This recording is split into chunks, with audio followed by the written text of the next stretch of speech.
Hey there, it's your boy KJ the Black Bandit bringing you greetings from the Hoodwood, where the locals are liking the Christmas holiday season, the temps in the 50s. Who needs a white Christmas?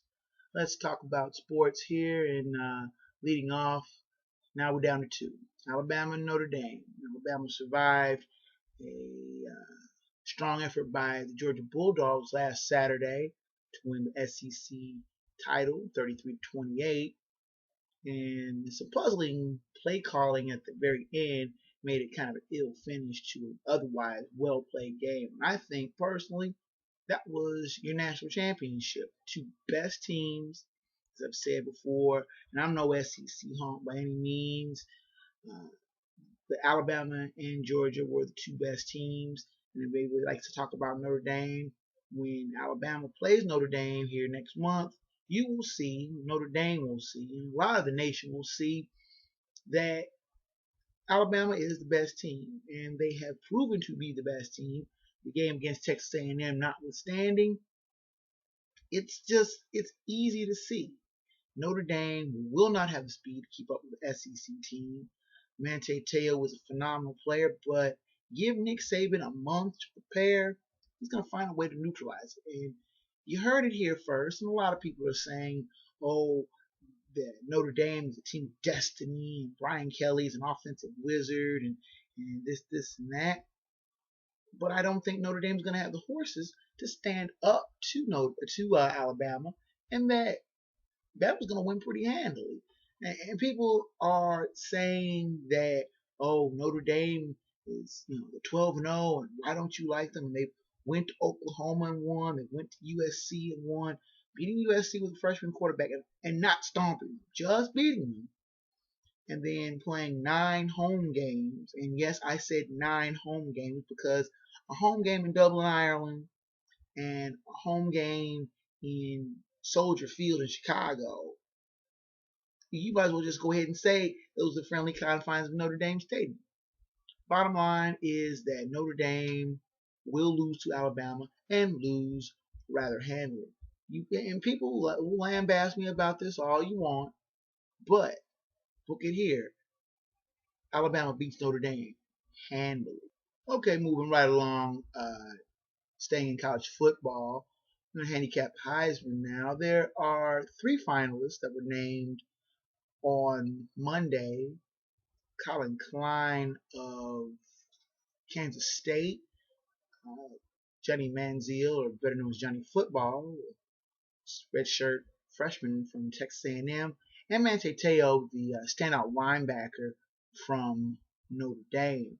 Now, I posted last week when I was a little bit better dressed that I thought Braxton Miller was a clear-cut favorite, but Miller has not been named as finalist, which I think is kind of a shame because Miller had a really good season. I think he was one of the most exciting players in the game. Now, Colin Klein has put up crazy numbers for Kansas State, and they are 11-1.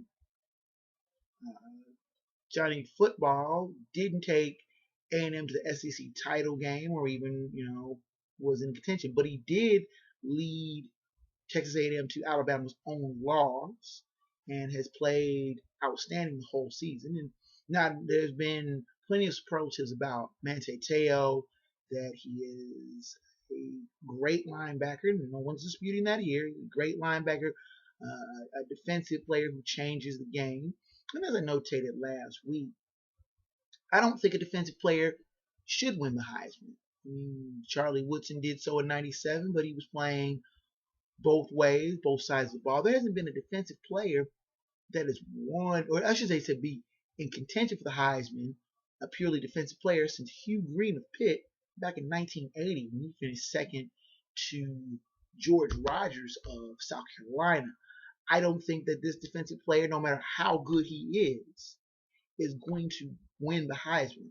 Heisman voters like players who are controlling the ball, running the game, and can affect change in the game.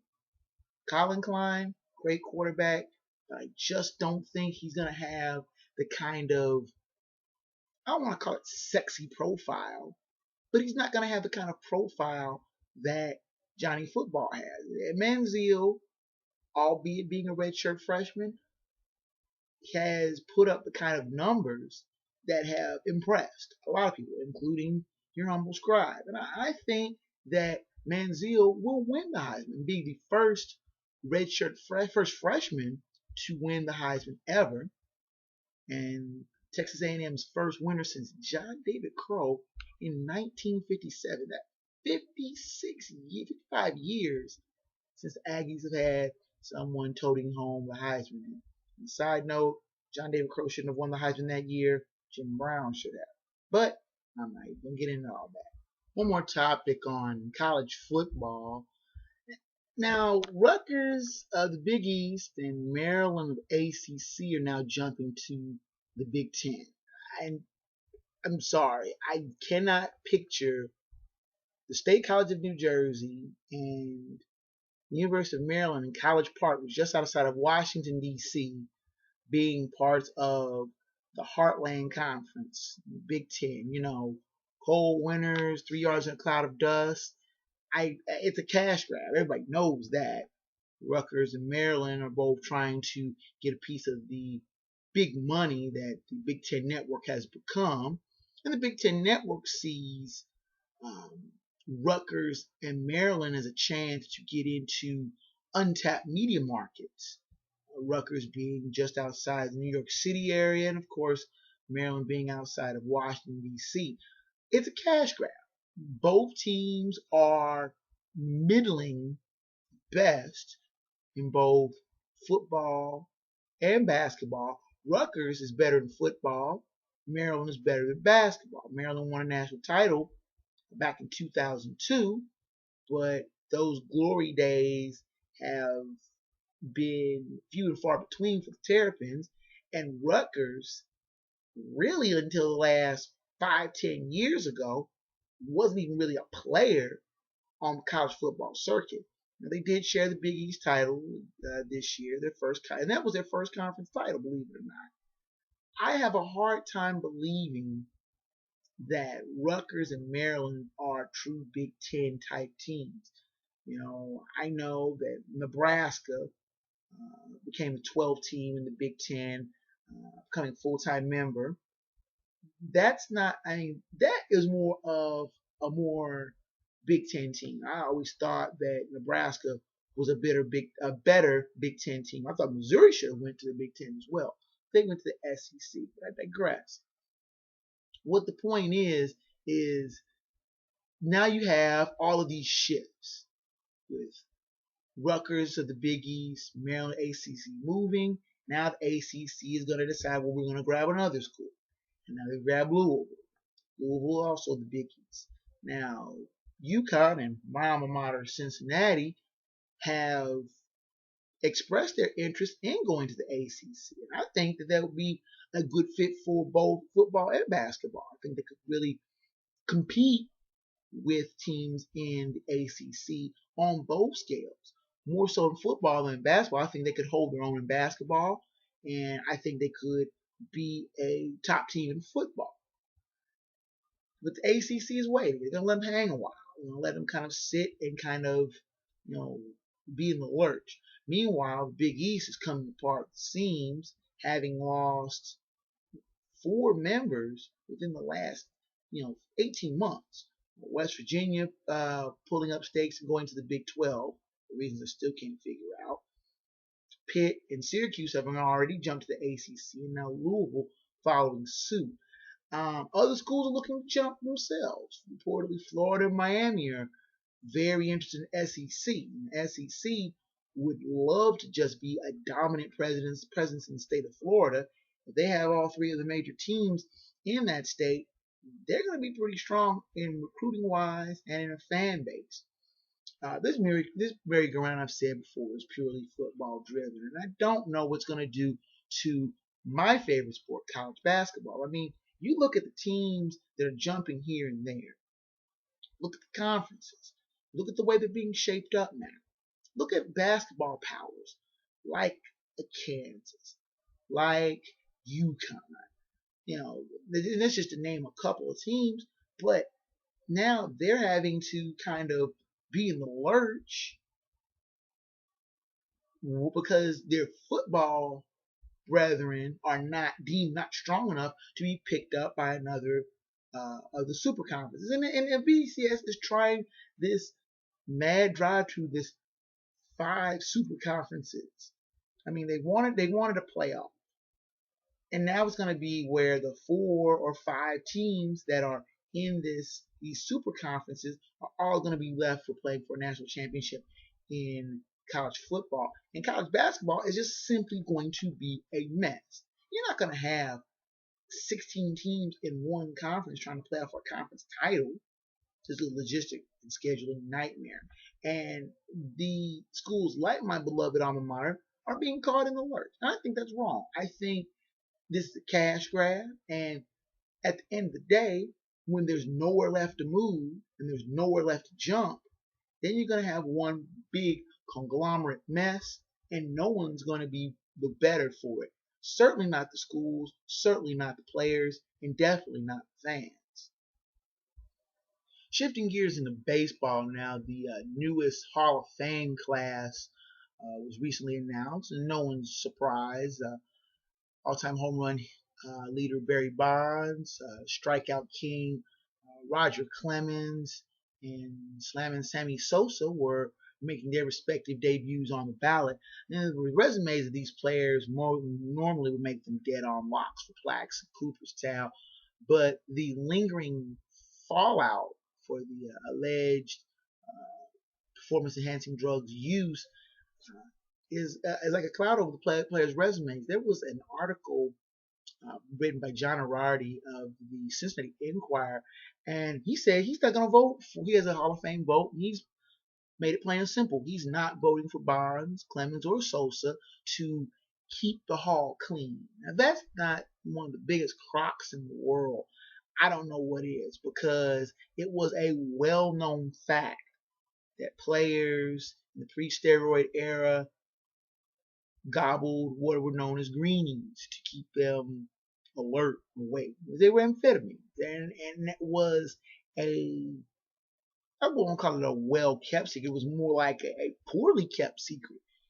But it was one of those things where people knew, and it wasn't so much enhancing. It wasn't until these players started bulking up and people were wondering and questioning their numbers that now all of a sudden you say, oh, these numbers are skewed. These numbers are somehow tainted.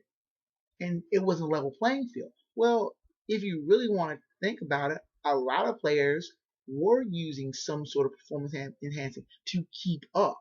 Not everybody was a freak in nature like a Ken Griffey Jr. who was hitting home runs like they're going out of style, and no one ever thought, oh, he's on something. No, he had one of the sweetest swings in the game. That is something, the benefit of the doubt, I would be willing to give Barry Bonds. Barry Bonds was, I would think, a Hall of Famer before he started bulking up, which most people say he started doing in 98, 99. He already had 400 home runs, 400 steals, had already won 3 most valuable player awards, led the league in home runs. He was considered one of the most dangerous hitters in the game. And I saw after his, you want to take a timeline, cut off at, say, 1998 and say, okay, is this guy a Hall of Famer? Without even asking that he is. Roger Clemens paired 20 strikeout games, had won a couple of Cy Youngs, and had put up the kind of numbers, pitching-wise, that many people have said would have made him a spot or a mock for the Hall of Fame as well. The questions of when these players, if they took performance-enhancing drugs. And the thing was, I was saying, it never was proven. Were there a lot of questions? Sure there were. Sure, Barry Bonds went from looking someone about my size to looking like Pumpkinhead from the horror movies, but it's the point I make is I think they were Hall of Famers without. If you will say, okay, take out their numbers wherever you want to draw a line at of where the performance enhancing drugs were taken, if they were taken, and say you want to throw them out or consider them, say, 1/3 of a home run for everyone that was hit after the particular line. Bonds is still going to be a 500 home run hitter. Clemens is going to still strike out over 3,000, maybe win 300 games. Now, Sammy Sosa's the only one that I still have a kind of a question about. He was never that big of a hitter, and except for a 4-year period from 98 to 2001 where he hit 50 or better home runs every year, and he hit 60 home runs 3 of those 4 years. Sosa may have been considered a flash in the pan. Is he a home run? Is he a Hall of Famer? He had over 600 home runs, and a lot of people are saying he was product of a bad pitching expansion era, and maybe he bulked up. A lot of people don't want to give him the credit is due.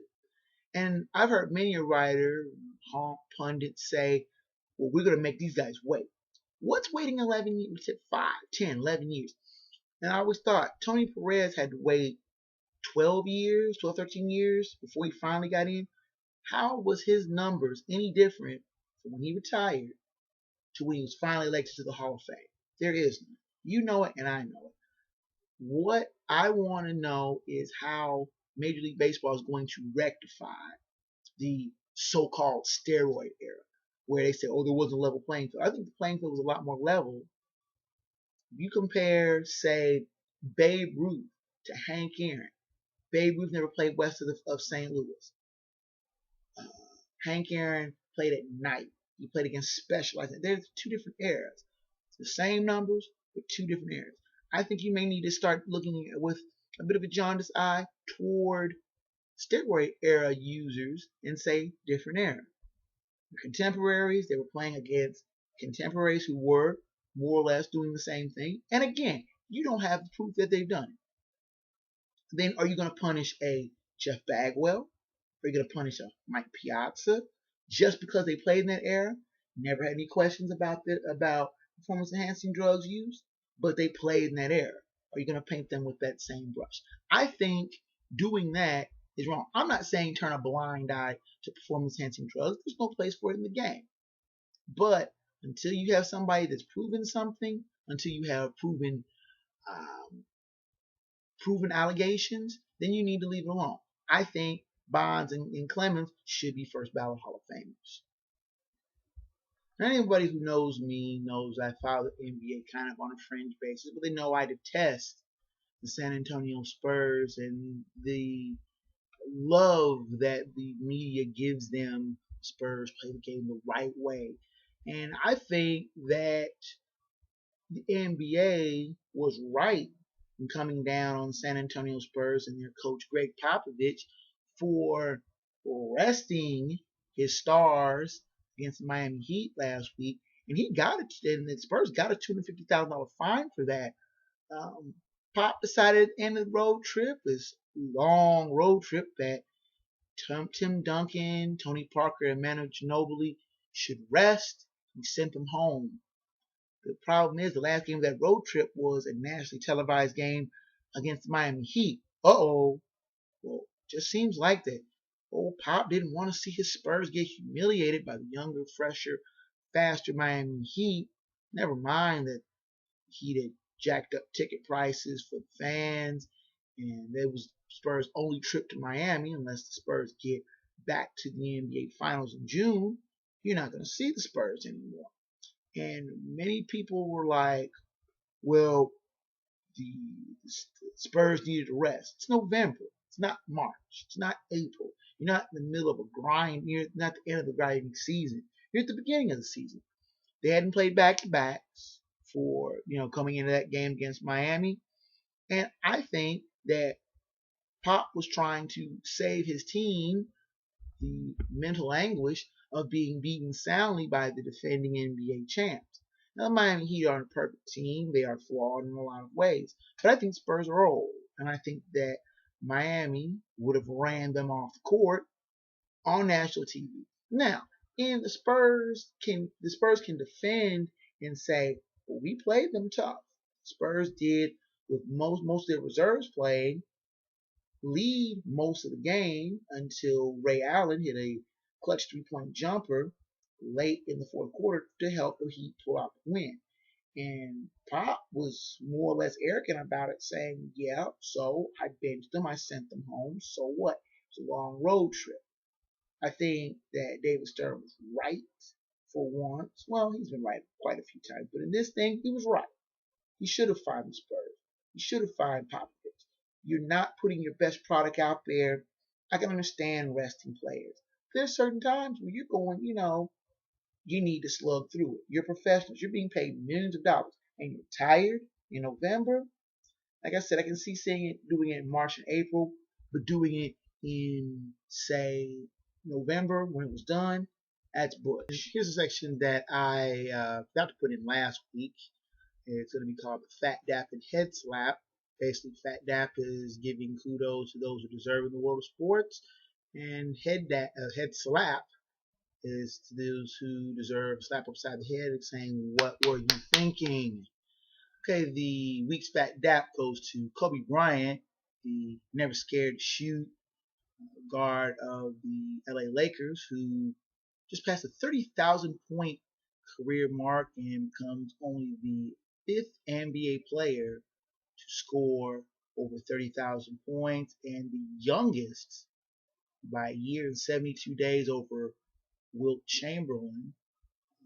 Bryant scored the points with 116 in the second quarter of the win over the New Orleans Hornets. Team maybe considering changing his name to Pelicans, but that's neither here nor there. Kobe Bryant now joins the aforementioned Chamberlain, Michael Jordan, Karl Malone, and Kareem Abdul-Jabbar as the only players to score 30,000 or more points. And the funny thing is, with the exception of Michael Jordan, all of those players played some or all of their careers with the Los Angeles Lakers. Congratulations to Kobe Bryant for such a historic mark. Now, my head slap of the week goes to Louisiana Tech football team, who turned down a bowl bid. Now, the Bulldogs were 9-3 and were in line to get an invite from the Independence Bowl, which I know Shreveport, Louisiana, and facing Louisiana Monroe is not probably the top desired locale and destination, but so the bowl bid is going to be a chance to be on the national stage and get critical exposure. And Louisiana Tech decided they were going to hold out for a bigger bowl. I don't know which one they were holding out for, but they apparently didn't get it. And the bowl committee that was trying to invite Louisiana Tech decided they were going to invite Ohio University, who would have otherwise not gotten a bowl bid, and gladly accepted the bowl bid instead. So now Ohio University is going to play Louisiana Monroe, and Louisiana Tech is 9-3 and at home. That provoked some sort of a bit of outcry on Twitter, and most notably one of their more famous alums, Karl Malone, who played for the Louisiana Tech basketball team in the 80s, who basically said that whoever it was that was making the decision or was holding out needed to be fired. And he more or less has been openly campaigning for the AD job, which I'm not sure how good of a job Malone would do, but you'd be sure that he would have his best interest at heart. Big what were you thinking to the Louisiana Tech football program for basically turning down a chance for all sorts of exposures? Well, now, since you no doubt hear the music fading up, you know that our time here in the Hoodwood is just about up. I'd like to thank you for stopping by. You can catch this video sports blog every week here on YouTube on either Wednesday or Thursday, depending on when I can get a chance to put this up. As well as you can read my column entitled Musings from the Hoodwood every Tuesday on UGABsports.com. And also my NFL picks are posted right here as well on Friday for the rest of the season and playoffs. Until the next post, fellow sports fans, I'm KJ the Black Bandit. See you next week.